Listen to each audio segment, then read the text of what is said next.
Greetings, booktubers, and welcome back to Grammaticus Books. Welcome to a long overdue channel update edition of Grammaticus Books.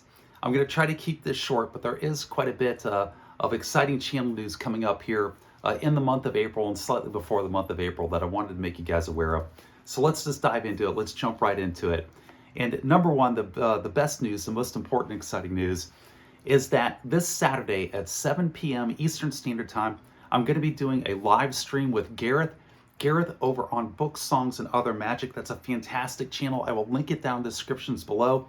If you have not checked out Gareth's channel, do yourself a favor. He has a great channel. Go over and check it out. And on his channel, you'll have to link into his channel to watch the live stream. But on his channel, this Saturday at 7 p.m. Eastern Standard Time, Gareth and I are going to do a live stream, and it's going to be on movies and other magic. So Gareth, his name of his channel is Books, Songs, and Other Magic, and this is the name of his channel implies. He reviews all types of books. He also reviews songs and music because he's a professional musician, and he's also a published author. And then he has his other magic category, which can include anything he wants. And again, this one definitely falls into the other magic category because we're doing movie magic. We're going to be talking about the 10 movies that you would take with you if you were going to be stranded on a desert island for years and years. Which 10 movies would you take with you? So it's not necessarily the top 10 movies or your top 10 favorite movies. You're going to have to think carefully about the only movies you're going to have in your possession and in your ability to watch for years and years. What would you take? How many different types of genres would you take with you? What genres would you take with you? And then the most important question, the one that you're going to have to really solve here, is these are going to have to be movies that are going to be eminently rewatchable, movies that you can watch over and over and over again and not get tired. That should be a really interesting conversation. Again, that's 7 o'clock p.m. Eastern Standard Time on Gareth's channel, which I will link down below. Do yourself a favor, check that one out. It should be really good. That's channel news number one. Channel news number two is that within the next 2 weeks here, I am going to be doing a video on cover art, on how the artwork on the covers of books, on novels, on fantasy fiction, science fiction, romantasy, how it has changed over the years.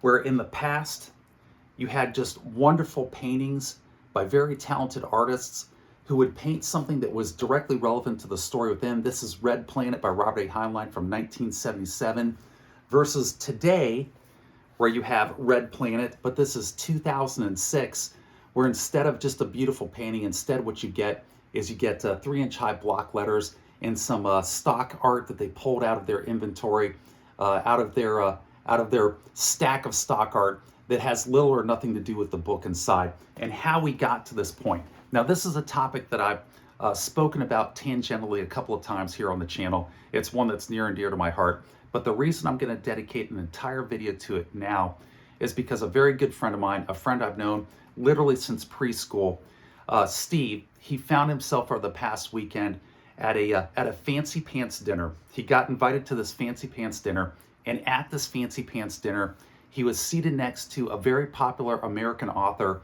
of historical action thrillers who has over 25 million books in print.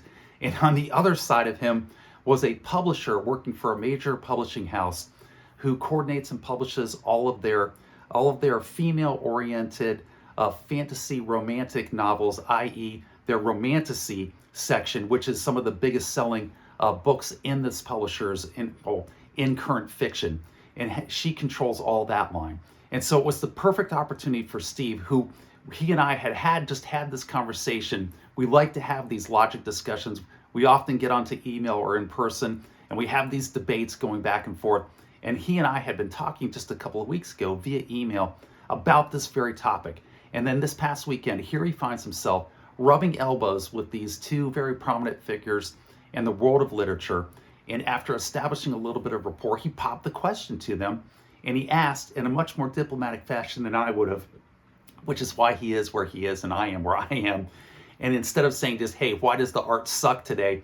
He comes out and he says, can you guys explain to me how important the artwork is to you as a writer in publishing your novel and marketing your novel, and as a publisher, how important is the artwork to marketing and selling your novels?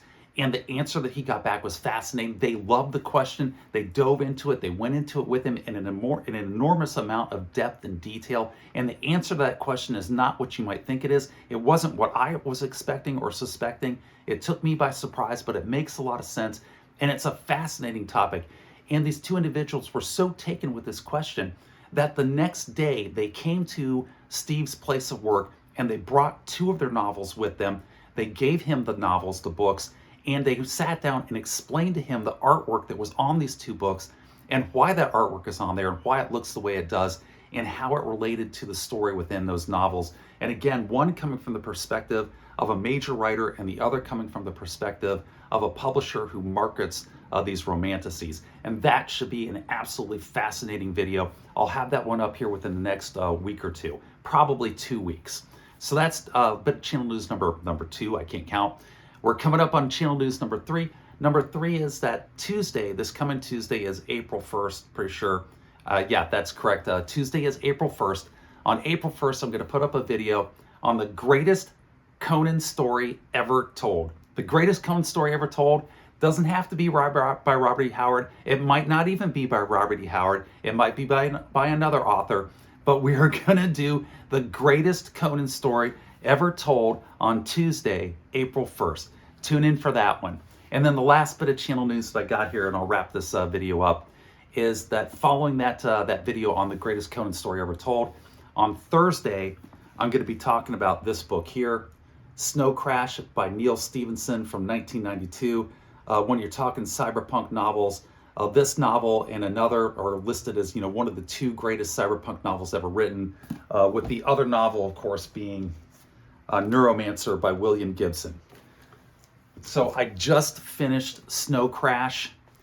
This coming Thursday, I will do a video on it. I have thoughts. I have a lot of thoughts on this book. That should be a very good video. Check it out. Neal Stephenson's Snow Crash, one of the 2 biggest cyberpunk novels ever written, and I have thoughts. And with that, I'm going to wrap this one up. That's my channel update. I'll see you guys here in the near future. Take care, be safe, and I'll catch you guys next time.